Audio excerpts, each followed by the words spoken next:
Hello नमस्कार। 10वीं class की वर्णिका हिंदी वर्णिका और पाठ नंबर एक बात करें 4। इससे पहले पाठ नंबर 1 दही वाली मंगमा और ढाते विश्वास और माँ। पाठ नंबर है 4 नगर। नगर पाठ में देखो तो एक महिला जो अनपढ़ है, अशिक्षित है और नगर में जाती है तो कौन कौन परेशानियों का सामना करती है इस पाठ में देखने को मिलेगा। और ये पाठ देखो तो पढ़ोगे ना तो इतना तो जरूर बुझा जाएगा कि एक महिला जो कभी शहर नहीं गई है और वो जाती है तो कैसे कैसे उसके साथ बिहेव किया जाता है, कैसे कैसे उनके साथ गलत व्यवहार किया जाता है, तो सब देखने को मिलेगा। आंख में से आंसू आ जाता है जब पाठ पढ़ा जाता है तो बहुत तकलीफ होता है। खैर कोई बात नहीं, आइए देखते हैं इस पाठ को पढ़ते हैं। पाठ नंबर 4। और हम बता दें इस पाठ का नाम है नगर। और इसमें देखो तो वली अमाल एक औरत है, विधवा औरत जिसके पति परमेश्वर मर गए हैं। और उस औरत के वली अमाल औरत है, विधवा औरत, और ये अपने घर परिवार को चलाने के लिए किसी के यहाँ मेहनत मजदूरी करती है। अब फसल काटती है, फसल के रूप में मेहनताना के रूप में उसे फसल दिया जाता है। जैसे होता है ना कि धान काटने गए हो तो धान के काटने के बाद बदले में क्या होता है, पैसा नहीं दिया जाता बल्कि एक आध बोझा धान दे दिया जाता है। उसी को काट पीट कर आपके पास जितना होगा 2 किलो 4 किलो उतना आपका होगा, लेकिन मेहनत के रूप में पैसा नहीं दिया जाता बल्कि अनाज दिया जाता है। वही काम वली अमाल करती है। वली अमाल नाम याद रखना, वली अमाल। और इनकी एक पुत्री है पपाती। पपाती में तो यहाँ पा होता है, पापाती, यहाँ पापाती होता है, पापाती। लड़की के नाम क्या है, पापाती, जो 12 वर्ष की लड़की है। और इसे तेज बुखार लग जाने के कारण ये जाती है नगर में। नगर की पूरा कहानी कहा गया है। सबसे पहले नगर कहानी कहने से पहले लेखक परिचय देख लेते हैं। लेखक परिचय से भी अच्छा खासा क्वेश्चन आता है ऑब्जेक्टिव में। आइए सबसे पहले देखते हैं कि लेखक है कौन। ये नगर पाठ कौन लिखा है तो याद रखना सुजाता। नगर पाठ कौन लिखा है, नगर पाठ कौन लिखे हैं तो बता देना सुजाता। लेकिन ये जो सुजाता साहब लिखे ना, इनका पूरा नाम होता है एस रंगराजन। नाम याद रखना, सुजाता का पूरा नाम क्या होता है, एस रंगराजन, वास्तविक नाम। और ये जो कहानी लिखा गया है ना, तमिल भाषा में लिखा गया है। ये तमिलनाडु के हैं तो तमिल भाषा में लिखा गया है, लेकिन हम लोग हिंदी वासी हैं तो हिंदी भाषा में कौन अनुवाद किया है, के ए जमुना, ये नाम याद रखना। तो नगर में सुत जाता के जमुना, ऐसे ट्रिक याद रखना। नगर पाठ सुजाता लिखे हैं और के ए जमुना इसका हिंदी अनुवादक है। और ये लेखक हो गए। जन्म इनका है 3 मई 1935 ईस्वी। सुजाता का जन्म कब हुआ, 3 मई 1935 ईस्वी में चेन्नई के तमिलनाडु राज्य के चेन्नई नामक शहर में हुआ है। इनकी रचना 25 से अधिक हुआ है। ऑब्जेक्टिव पूछेगा सुजाता का कितनी रचनाएं हो चुकी है, 25 से अधिक। याद रखना 25 से अधिक प्रकाशित हो चुकी है, जिसमें मेन है करैयलान और सिंबकप्पू और कनवुत तोलिर साले आदि उपन्यास है। ये याद करने की जरूरत नहीं है, बस ये याद रखना 25 से अधिक उपन्यास है। नगर कहानी आधुनिक तमिल कहानियों से लिया गया है। ऑब्जेक्टिव पूछेगा नगर कहानी कहाँ से लिया गया है, आधुनिक तमिल कहानियों से लिया गया है। और इसका हिंदी अनुवादक कौन है, के ए जमुना, हिंदी में अनुवाद किए हैं। और मूल कहानी किस भाषा में लिखा गया है, तमिल भाषा में। ये कहानी कामना भाषा में मूल कथा लिखा गया है, तमिल भाषा में। इसको हिंदी में कौन अनुवाद किए हैं, के ए जमुना। चलो अब इस लड़के को थोड़ा समझो, इस लड़की को समझो। एक माँ की एकमात्र लड़की है जिसका नाम पपाती है।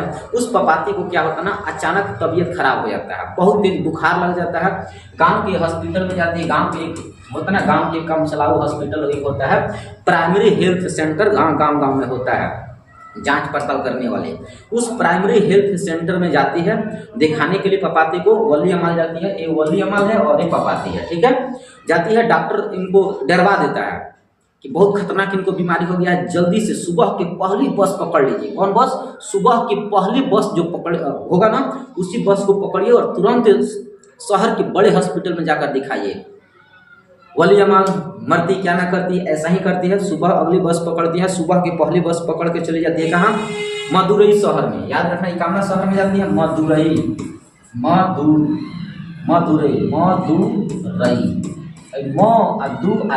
इसे शहर का नाम क्या है, मदुरई शहर में जाती है। और वहाँ जाती है तो बड़े हॉस्पिटल में जाती है। बड़े हॉस्पिटल में जाने के बाद क्या होता है, जो हॉल होता है ना, हॉल में स्ट्रेचर जो होता है, स्ट्रेचर मतलब जिस पर रोगी को सुताया जाता है उसी को स्ट्रेचर कहा जाता है। स्ट्रेचर उसको सुता देती है, वहीं बैठी रहती है। लेकिन शहर में जाने से पहले, शहर में जब जाती है ना, इसके शहर में जाती है तो बहुत ज़्यादा अजीबोगरीब घटना घटता है। उस शहर में ना बहुत बड़का जुलूस निकाला गया था। शहर में बड़का आंदोलन हो रहा था, जुलूस, महंगाई के लिए आंदोलन हो रहा था। किस लिए आंदोलन हो रहा था? महंगाई के लिए। तमिलनाडु में उस जमाने में 1973 ईस्वी के समय में तमिलनाडु में बहुत बड़का आंदोलन चला था, जो सरकार के विरोध में। सरकार बहुत ज़्यादा महंगाई बढ़ा दिया था, तो उस महंगाई को कंट्रोल करने के लिए लोग नंगे पाँव, चप्पल नहीं पहने थे, एकदम नंगे पाँव से पूरा आम इंसान लाइन में लगे हैं। बहुत बड़का जुलूस लगा है। आई जुलूस कहाँ लगा है? मीनाक्षी मंदिर के आसपास। मीनाक्षी मंदिर, तो ऑब्जेक्टिव पूछेगा मीनाक्षी मंदिर कहाँ है, तो बताओगे तमिलनाडु में। इसी मीनाक्षी मंदिर में के आसपास बहुत बड़ा आंदोलन है। ये आंदोलन आम चाल में होता रहता है। ये वली अमाली घटना देखती है, फाइनली जाती है और बड़े हॉस्पिटल के जो बरामदा होता है उसी में बैठ जाती है। स्ट्रक्चर पर सुला देती है, इंतजार करती है कि बड़े डॉक्टर कब आएंगे। ठीक है, इंतजार करिए। तब तक लेखक साहब इसके बारे में कुछ बताए हैं, मदुरई के कुछ परिचय दिए हैं। मदुरई को अलग अलग नामों से जाना गया है। ऑब्जेक्टिव पूछिएगा, मदुरई जो शहर है ना, मदुरई शहर को अलग अलग नामों से जाना जाता है। पहले याद रखना प्राचीन नाम। प्राचीन शहर में मदुरई को क्या कहा जाता था? तो प्राचीन शहर में याद रखना मदुरई को मथुरा कहा जाता था। क्या कहा जाता था? वो मथुरा, प्राचीन मथुरा। मदुरई आज के समय में मदुरई कहा जाता है, प्राचीन समय में मदुरई को मथुरा कहा जाता था। ठीक है, मथुरा। उसके बाद अंग्रेज आए। अंग्रेज जब भारत में आए तो अंग्रेज इसे क्या कहने लगे? मदरा। अंग्रेज क्या कहने लगा? मदरा। क्या नाम बताओगे? मदुरा ना, मदुरा। हाँ, मदुरा कहने लगे। प्राचीन समय में मथुरा था। अंग्रेज जब भारत में गुलाम कर मतलब शोषण करने लगे तो उस मदुरई को अंग्रेज क्या कह रहे थे? मदुरा। उसके बाद यूनानी आए। हमारे देश में यूनान प्रदेश क्या है? यूनानी जिसे बोलते हो। यूनानियों ने इसे क्या कहा? मदोरा होता है, मदेरा। देखो यहाँ लिखा है मेदोरा हो गया। लेकिन आज भी हम देख रहे हैं तमिलनाडु के लोग आज भी मदुरई ही कहते हैं। तो ऑब्जेक्टिव पूछेगा मदुरई को अंग्रेज क्या बोल रहे थे? तो अंग्रेज मदुरा कह रहे थे। और मदुरई को यूनानी क्या बोल रहे थे? मेदेरा कह रहे थे। मेदोरा। हाँ, मेदोरा नाम याद रखना, ये ऑब्जेक्टिव पूछता है। और प्राचीन समय में मदुरई को क्या कहा जाता था? मथुरा कहा जाता था। ये नाम इतना याद रखना। ठीक है, ये आंदोलन न बड़का था ना छोटा था, एकदम आंदोलन चल रहा था। फाइनली क्या होता है? जब पापाती अर्थात वली अमाल अपनी बेटी पापाती को बड़े हॉस्पिटल में जाती है, बैठी है, इंतजार कर रही है बड़े डॉक्टर। तो फाइनली 10 बजे के आसपास 9-10 बजे के आसपास हॉस्पिटल खुलता है। और एंट्री जब अंदर जाती है तो डॉक्टर साहब लोग आते हैं। और डॉक्टर साहब जैसे लोग आते हैं तो इस वली अमाल को 6 गो डॉक्टर आसपास भिड़ जाते हैं। कितने डॉक्टर? तो 6 गो डॉक्टर। याद रखना, वली अमाल जिस बेड पर सुई मतलब सो गए थे, बेहोश थे, पूरी तरह से बेहोश थे। क्यों बेहोश थे? क्योंकि बहुत तेज इसका बुखार लगा था। इतना तेज बुखार था ना कि बेहोश पड़ गए थे, मुंह खुल गया था बेहोशी के कारण। और इसके आसपास कितने डॉक्टर थे बाबू? 6 गो डॉक्टर थे। याद रखना, पापाती जो लड़की है 12 वर्ष की लड़की है, जिसके देख रेख करने के लिए कितने डॉक्टर आगे पीछे लग गए हैं? 6 गो डॉक्टर। क्या बताओगे? 6 डॉक्टर आगे पीछे जहाँ लग चुके हैं। और 6 डॉक्टर आपस में अपने अपने हिसाब से, जैसे उनके पास क्या होता है? चिट होता है, उस चिट के अनुसार इसका जांच पड़ताल करते हैं। फाइनली इसके बाद क्या करोगे? तो लेखक साहब इसके बताए हैं पापाती के बारे में कि इस जो पापाती है ना, इसके दोनों साइड में जो नाक होता है, नाक के दोनों साइड में छिद्र किया गया है। और उसमें देखोगे तो कुछ नग जैसी पहनी है, मतलब ज्वेलर से भांति। और जो नग है ना, नग बहुत ज़्यादा रोशनी देता है। उस रोशनी से देखो तो आसपास बहुत ज़्यादा रौनक आ जाता है। ठीक है, इसके अलावा देखोगे तो ये अपने ये जो स्तन होता है, स्तन तक अपना पूरा कपड़ा से ढके हुए थे, मतलब ओढ़ाया गया था, चादर ओढ़ाया गया था। इसके अलावा देखोगे तो कान नाक की सब इसका छिद्र हुआ था। कितना उम्र इसका था? तो क्या बताओगे? 12 वर्ष की था। अभी सब जांच पड़ताल किया जा रहा था, तब तक बड़े डॉक्टर आते हैं। तो सबसे पहले क्या करते हैं बड़े डॉक्टर साहब? 6 गो तो पहले अन्य डॉक्टर सब भिड़ा हुआ है आगे पीछे।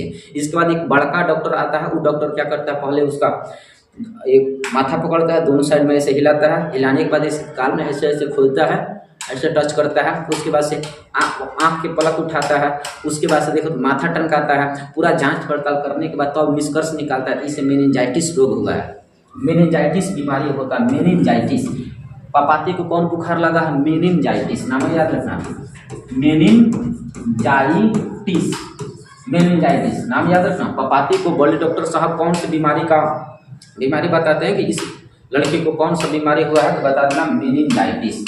इस रोग से, मेनिंजाइटिस रोग से क्या थी, पपाती ग्रसित थी और बहुत तेज बुखार लगने के कारण पपाती क्या हो चुकी थी, पूरी तरह से बेहोश हो गई थी। अब देखो ये जो बड़े डॉक्टर साहब थे ना, बड़े डॉक्टर साहब, ये बड़े डॉक्टर साहब हाल ही में ब्रिटिश मेडिकल जनरल से पढ़कर आए थे, ब्रिटिश मेडिकल जनरल से पढ़कर आए थे इसी रोग के बारे में। इसलिए देखोगे तो इस रोग को इलाज करने के लिए बहुत ज़्यादा इच्छुक थे कि ऐसा रोग पहली बार हम देख रहे हैं, इसी रोग के हम पढ़ाई करके हम आ रहे हैं, इसलिए हमें इस रोग को इलाज करना बहुत ज़रूरी है। चाहे हम बिना पैसे के क्यों ना इलाज करें, पहली बार ना इलाज कर रहे थे, एक बार सीख भी लेंगे और सीख कर तो आए थे, ट्रेनिंग हो जाएगा, हाथ की सफाई हो जाएगा, पहली बार था, इसलिए बहुत ज़्यादा मतलब ये इच्छुक थे इस रोग को इलाज करने के लिए, ठीक ना। हाल ही में इस रोग के बारे में ब्रिटिश मेडिकल जनरल से पढ़ कर आए थे, ब्रिटेन से, लंदन से पढ़ कर आए थे, ठीक ना। और दूसरा बात कि बड़े डॉक्टर साहब प्रोफेसर भी थे, स्नातकोत्तर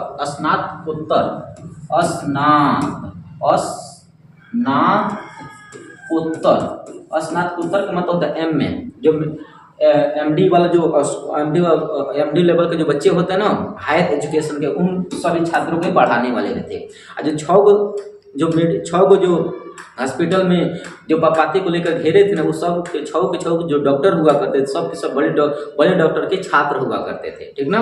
तो याद रखना, ये बड़े डॉक्टर साहब प्रोफेसर भी थे, पढ़ाते भी थे और हॉस्पिटल भी चला रहे हैं, ये दोनों बातियाँ याद रखना, ठीक है। इस बार क्या होता है, अब पूरा जांच पड़ताल करने के बाद ये कहते हैं जल्दी, जितना जल्दी हो सके, अंग्रेजी में सब बोलते हैं। और पपाती वली अमाल को तो समझ में आता नहीं है, वली अमाल मतलब माँ को समझ में नहीं आता कि डॉक्टर क्या बोलकर चले जाते हैं, लेकिन फिर भी अंग्रेजी में बोलकर और कह देते हैं इसे जल्द से जल्द एडमिट कर लो, हम इसे इलाज हम स्वयं करेंगे, हम स्वयं इसका इलाज करेंगे। इसके बाद धनशेखर उनका नाम है, इसका नाम है, याद रखना, एक बड़े डॉक्टर के बावजूद, बड़े डॉक्टर के अलावा 6 गो डॉक्टर है, उन 6 में से एक डॉक्टर था, उसका नाम क्या याद रखना, धनशेखर, डॉक्टर धनशेखर को कह देते हैं कि इसे जल्दी से एडमिट कर लो। और धनशेखर क्या करता है, धनशेखर कहता है कि हमारे देख रेख में सब इलाज होगा, इसलिए बहुत जल्दी है इसका एडमिट करना। अब धनशेखर क्या करते हैं, धनशेखर अब कह देते हैं श्रीनिवास को, इसको श्रीनिवास नाम याद रखना, श्रीनिवास।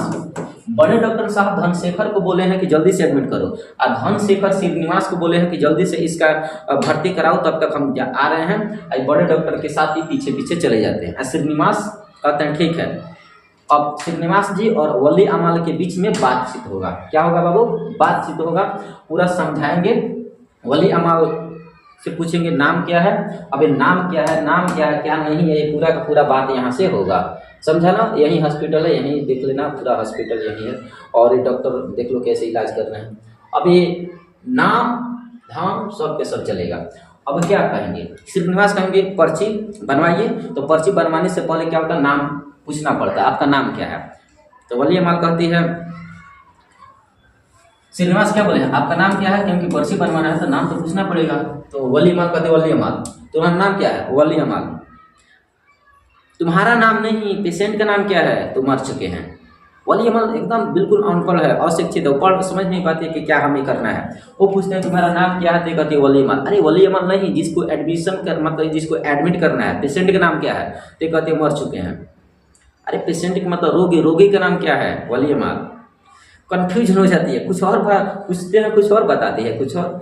पेशेंट का मतलब रोगी नहीं समझ पाती है, तो रोगी का नाम क्या है, तो कहती वली अमल। रोगी मतलब जिसे एडमिट करना है उसका नाम क्या है, पपाती, तो अब वो बताती है पपाती। तो बाद में कहते ओ माय गॉड, ऐसे मतलब श्रीनिवास जी के मुंह से निकलता है। चलो आगे देखो, फाइनली क्या होता है, श्रीनिवास जी पर्ची बना देते हैं, और पर्ची बना करना दूसरे कैंडिडेट के पास भेजना होता है, दूसरे काउंटर के पास, कि जाइए आप वहाँ अपना वेतन बताइए। और उस वेतन के श्रीनिवास जी पर्ची बना दिए हैं, अभी पर्ची भेजेंगे कहाँ, एक और काउंटर के पास, वहाँ जाकर वेतन लिखवाना पड़ता है। अभी भेज दिए श्रीनिवास जी कहाँ, जाइए वेतन विभाग के पास, वहाँ अपना वेतन लिखा लीजिए। अब वली अमल आती है दूसरे काउंटर के पास, यहाँ दूसरे काउंटर में बहुत ज़्यादा भीड़ लगा है, इस भीड़ भड़ाका में आती है वली अमल के फाइनली नंबर आ जाता है। नंबर आता है, उसके बाद से जो वेतन काटने वाला जो कस्टमर मतलब वहाँ के जो कैंडिडेट था, वेतन जो लिख रहा था, फलाना पेशेंट के गार्जियन के इतना वेतन है, उसी वेतन के अनुसार इलाज चलता था। तो वेतन लिखने के लिए लाइन यहाँ लोग लगे हैं। फाइनली वली अमल का नंबर आ जाता है। वली अमल के हाथ से पर्ची तुरंत छीन लेता है यहाँ का कैंडिडेट, और यहाँ क्या होता है, वली अमल का वेतन पूछता था, वेतन क्या कितना है, तो वेतन ये तो नहीं बता पाते क्योंकि इसका वेतन तो खुद तो कमाते नहीं है, पैसा थोड़ी मिलता है, वेतन के रूप में कुछ अनाज मिल जाता है। इसके साथ कुछ बातचीत हुआ है, बहुत लंबा चौड़ा बातचीत हुआ है, बाकी इस पर तो श्रीनिवास का हस्ताक्षर भी नहीं है, इसलिए वो वेतन विभाग वाला जो डॉक्टरवा था लौटाना चाह रहा था। लेकिन पूछा कि कहाँ से आई हो, ये कहती है मुन्ना डिप्टी गांव से आई हूँ। तो याद रखना पापाती अर्थात वली अमाल के गांव के नाम क्या था, मुन्ना डिप्टी। वली अमाल के गांव का नाम क्या था, मुन्ना डिप्टी। क्या नाम बताओ, मुन्ना डिप्टी। वली अमाल के गांव के नाम क्या था, मुन्ना डिप्टी था। तो मुन्ना डिप्टी से ही आई है। तो पूछा गया कि आपका वेतन कितना है, तो वेतन कहते सर मेरा वेतन तो नहीं है, लेकिन हम जब काम करते हैं ना तो वेतन के रूप में मुझे अनाज मिल जाता है। अगर रागी काटेंगे तो रागी मिल जाएगा, धान काटेंगे तो धान मिल जाएगा, गेहूं काटेंगे तो गेहूं मिल जाएगा, लेकिन मेरा कोई फिक्स वेतन नहीं है और हमारे पति भी नहीं है, इसलिए हमारा वेतन कोई नहीं है। तो वेतन विभाग वाला कहता है ठीक है हम 90 रुपये लिख देते हैं। कितना वेतन के रूप में कितना सालाना लिखा था, 90 रुपये। याद रखना ऑब्जेक्टिव पूछेगा वली अमल का वेतन कितना था सालाना, तो बता देना 90 रुपया था। 90 रुपया मतलब अंदाज से डॉक्टर साहब अपने मन से लिख दिए थे। अभी बोल दिए कि पर्ची लो और सीधे यहाँ से सीधे चले जाना और 48 नंबर कमरा, मतलब पहले बाएं साइड मुड़ जाना, एगो तीर का निशान होगा, मुड़ जाना, और तीर के निशान जिस दिशा में होगा उसी दिशा में सीधे चले जाना 48 नंबर कमरा में। 48 नंबर कमरा में बेड खाली है, वहीं जाकर अपने बेटी को पापाती को भर्ती करा देना, ठीक है। अब बेचारी ठहरी अनपढ़, अभी पढ़ी लिखी तो थी नहीं, तो जाती है। अब बगल में एक तो इसके माथे पर यह था कि हम अपनी बेटी को छोड़ आए हैं अकेली, पता नहीं उसको उसका कैसा हाल होगा कैसा नहीं, मतलब सोच रही है। एक तो चिंता सता रहा था अपनी बेटी का। फाइनली 48 नंबर कमरा ढूंढते ढूंढते जाती है, अब बीच में सोच में पड़ जाती है, पापाती के चक्कर में सोचने लगती है। तब तक 48 नंबर गिनती भुला जाता है, क्योंकि ये तो अनपढ़ थी ना, अशिक्षित थी बेचारी, पढ़ नहीं पाते, समझ नहीं पाते 48 नंबर क्या होला, 46 का होला, समझ नहीं पाते, भुला जाती है। तो कन्फ्यूजन अब कितना नंबर कमरा में जाए। अब वो किसी से पूछने से भी कतरा रही है, क्योंकि इसे कोई डांट न दे, कोई डपट न दे, इसलिए भी शर्मा रही है, पूछने में हिचकिचा रही है, पूछ नहीं पाती है। आगे बढ़ती है ना तो एक बहुत ज़्यादा उसी के पर्ची के जैसा अन्य विभाग पर बहुत ज़्यादा पर्ची का थक लगा था। उसी पर्ची में भी अपना पर्ची रख देती है, इसे पता नहीं है क्या हो रहा है, पर्ची रख देती है। उस पर्ची में आधा घंटा 20 मिनट के बाद, आधा घंटा के लगभग आसपास इसका नंबर आता है। पापाती वली माल तो कहती है जी हुजूर, तो बोलती है कि यहाँ के यहाँ आई हो, तुम्हारा 48 नंबर कमरा उधर ना, उधर जाओ ना। तो कहती है हुजूर हम पहचान नहीं पाते हैं 48 नंबर कमरा किधर है। तो वहाँ से याद रखना वो जो विभाग था ना, वो अलग विभाग का वो देख रेख कर रहा था। तो कहा, किसको कहा, तो याद रखना उसका नाम है अमल राज। नाम क्या है, अमल राज। अमल राज नामक एक कोई स्टाफ था, उस स्टाफ को कहा जाइए अमल राज जहाँ जा रहे हैं ना उसी इन्हीं के पीछे पीछे चले जाइए, 48 नंबर कमरा आपको बता दिया जाएगा। ये अमल राज के पीछे पीछे चली जाती है। जब जाती है ना तो इसके जो देखती है कि हॉस्पिटल में एक ही जैसा रूम बहुत ज़्यादा था। किसी हॉस्पिटल में देख रही है कि एक बेड पर दू को सुतल बड़ा सब रोगी, और उसमें एक रोगी बैठा है, एक रोगी अध बैठा है, अध सुता है, अध सुता में आधा सुता है आधा जगह है, और उसके नाक में नर्ची लगा हुआ है, उसी के माध्यम से खिचड़ी खिलाया जाता है, भोजन कराया जा रहा है। ये सब देख देख कर ना मतलब इसका मन विचलित हो रहा है। और सुबह से बेचारी खाई पी नहीं है, बिल्कुल नहीं खाई है, अब बेहोशी की हालत कभी कभी गिर जा रही है। सुबह से खाई नहीं है, आज 2-3 बजने वाला है। याद रखना 10 बजे के गई, अभी 2-3 बज गया है, मतलब लगभग 1.5 घंटा के आसपास तो चक्कर काटने में लग गया। पूरा दिन इसी का ऐसा ही बीत रहा है। सुबह के गई हुई 3 बजने वाला है, 3 बजे 2 और 3 बजे के आसपास हो रहा था, अभी बेचारी खाई पी नहीं है, इसका शरीर साथ छोड़ रहा है, मतलब बेहोशी का हालत में जा रही है। फाइनली जाती है और यहाँ देखते हैं 48 नंबर कमरा में आसपास जाते तो वहाँ 2 डॉक्टर पहले से बैठे हुए थे, वो आपस में चिटकुना पढ़ रहे थे, कुछ इधर उधर काम कर रहे थे। उनके सामने जाती है और कहती है, अपना पर्ची देती है। 48 नंबर कमरा देख रहे हैं कि ये तो खाली नहीं है, ये खाली नहीं है। तो वहाँ के जो स्टाफ बैठा था ना, वो कहता है कि छोड़िए बातें, छोड़िए, ये आप आज जाइए, कल सुबह 7:30 बजे आइएगा। कल कितने बजे आइएगा, 7:30 बजे। लौटा देता है 7:30 बजे, कहता है कि आज बेड खाली नहीं है, अगले दिन 7:30 बजे आइए। तो कहती है वली अमल कहाँ आना है, तो डॉक्टर वहाँ के कहता है यहीं आना है, यहीं 48 नंबर कमरा में ही आना है, खाली हो जाएगा। कल, तो कल 7:30 बजे डेट देता है। अब वहाँ देखो बहुत ज़्यादा दुख लगता है कि मेरी बेटी अब भर्ती नहीं हो पाएगी, क्या होगा, हमारी बेटी लगभग 1.5 घंटा से ऊपर हो गया छोड़े हुए, बहुत लंबे समय तक हो गया, पता नहीं बेटी का क्या हाल होगा। अब वहाँ से लौटना शुरू कर देती है, लौटती है ना तो रास्ता बेचारी भूल जाती है, बीच में रास्ता भूल जाती है, पता नहीं चलता, इतना बड़का हॉस्पिटल था, पता नहीं चल रहा है कहाँ से हम लौटे, अपनी बेटी के पास कैसे जाए, रास्ता भूल जाती है, उसे समझ नहीं आता है कहाँ से हम निकले, रास्ता भूल जाती है तो रोने लगती है, बरामदा में खड़े होकर रोने लगती है। कुछ लोग आते हैं कहते हैं रोना है तो बगल में जाकर रोइए, यहाँ मत रोइए, बेचारी को ठीक से रोने भी नहीं देते वहाँ के लोग। अब कोनाटा में जाकर बैठ के रो लेती है, फिर से खड़े हो जाती है, अपनी हिम्मत बांधती है, फिर से बेटी को खोजने चली जाती है। एक डॉक्टर राइन,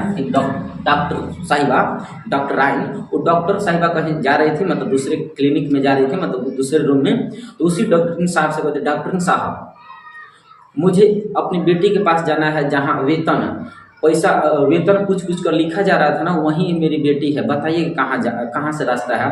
तो डॉक्टर साहब दया करके इसे बता देते कि ऐसे ऐसे चले जाइए, रास्ता यही रास्ता है, सीधे चले जाइएगा, वहाँ वेतन के रूप में, वेतन जहाँ काटा जा रहा था, बनाया जा रहा था, पर्ची काटा जा रहा था, वहाँ आप पहुँच जाइएगा।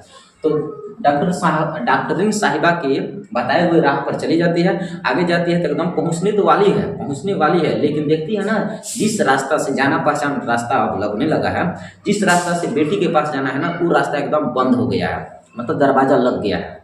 मतलब दोपहरिया का छुट्टी हो गया था, 3 बजे खुलने वाला था। वहाँ एक मेंटर था, नाम याद रखना, स्टाफ। वो क्या करता है, कहता है कि 3 बजे दरवाज़ा खुलेगा, आप यहीं रहिए। दरवाज़ा बंद था, जहाँ जिस रूम में, जिस बरामदा में बेटी थी ना पापाती, वो बरामदा बंद था। वहाँ के गार्ड कह रहा था 3 बजे आइएगा, अभी नहीं खुलेगा। डॉक्टर लोग गए हैं अपने अपने लंच पर, वो आएंगे तब तो खुलेगा। अब पापाती बहुत ज़्यादा विनती करते हैं, खिखियाती है, रोती है, बिलखती है, लेकिन वहाँ के गार्डवा दूसरा खुलता ही नहीं है। एक अन्य कैंडिडेट आते हैं, 100 निकालते हैं, धीरे से देते हैं। देख लो भ्रष्टाचार, हॉस्पिटल में भ्रष्टाचार चल रहा है। तो पापाती देखती है कि ये पैसा दे रहा है, इसे एंट्री मिल जा रहा है, तो पापाती जल्दी उसी के पीछे जल्दी से घुस जाती है, वो भी उसी के साथ घुस जाती है, वो भी अंदर। वहाँ से जाती है, अंदर घुसती है और पापाती को लेती है और घर के लिए रवाना होती है। रवाना हो जाती है, घर के लिए रवाना होती है। तो बस उससे क्या कहोगे, बस स्टैंड पर आती है, बस स्टैंड के पास आती है ऑटो के पास, वहाँ से पकड़ती है रिक्शा और वहाँ से चल देती है अपने घर आती है। तो घर में आते समय बहुत ज़्यादा भगवान से विनती करते हैं, हे भगवान हमारी बेटी को ठीक कर देना। मेरी बेटी को कुछ नहीं हुआ, केवल मामूली सा तो बुखार हुआ है। झूठ मूठ को हम इतने बड़े हॉस्पिटल में आए थे, पूरा हमारा दिन खराब हो गया, हम जाएंगे इसके खर बिरोगा दवा खिलाएंगे, ठीक हो जाएगा, मामूली सी बात है। मन्नत देवी देवता को पूजा पाठ करेंगे, ये चढ़ाएंगे वो चढ़ाएंगे, हो सके तो हम उनको कपड़ा भी चढ़ा देंगे, लंगोटा टाइप, मतलब कुछ कपड़ा। विनती कर रहे हैं, किससे, देवी देवता से गुहार कर रहे हैं कि मामूली से बुखार है, ठीक हो जाएगा। वो चली जाती है। वली अमाल फाइनली पापाती को भर्ती नहीं कर पाती, चली जाती है। और बड़े डॉक्टर आते हैं पढ़ाकर, शाम के समय 3 बजे के बाद, कहते हैं कि जो सुबह में जो कैंडिडेट मिला था, सुबह में एक पेशेंट आया था जिसको मेनिंजाइटिस का रोग है, वो कहाँ है पेशेंट, हमें इलाज करना, तुरंत इलाज करना। धनशेखर आ जाता है। धनशेखर बोलते हम तुम्हें बोले थे ना कि पेशेंट को इलाज करना बहुत सख्त जरूरी है।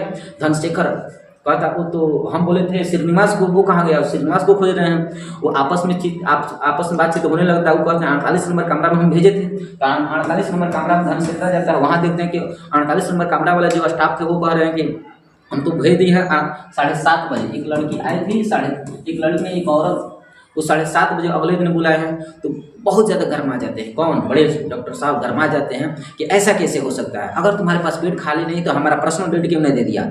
बड़े डॉक्टर साहब पहली बार इतना ज़्यादा मतलब बड़ी आवाज़ में, ऊँची आवाज़ में बोल रहे हैं। तो सबको लग रहा है कि इनके परिचित हैं, इसलिए इनके मतलब बहुत ज़्यादा बेचैनी हो रहा है। लेकिन सबसे ज़्यादा बेचैन इस बात का था बड़े डॉक्टर साहब को, क्योंकि हाल ही में इस इलाज से संबंधित पढ़ाई करके आए थे, इनको इलाज करना बहुत ज़रूरी था, इसलिए एकदम भड़क उठे हैं। अगर तुम्हारे पास बेड नहीं खाली था, मेरा पर्सनल बेड दे देता, लेकिन दिया क्यों नहीं। इस प्रकार आवाज़ उठाते हैं, लेकिन कोई आवाज़ काम नहीं करता है। वो फाइनली पापाती, वली अमाल पापाती को लेकर घर चली जाती है, पाठ हो जाता है खत्म।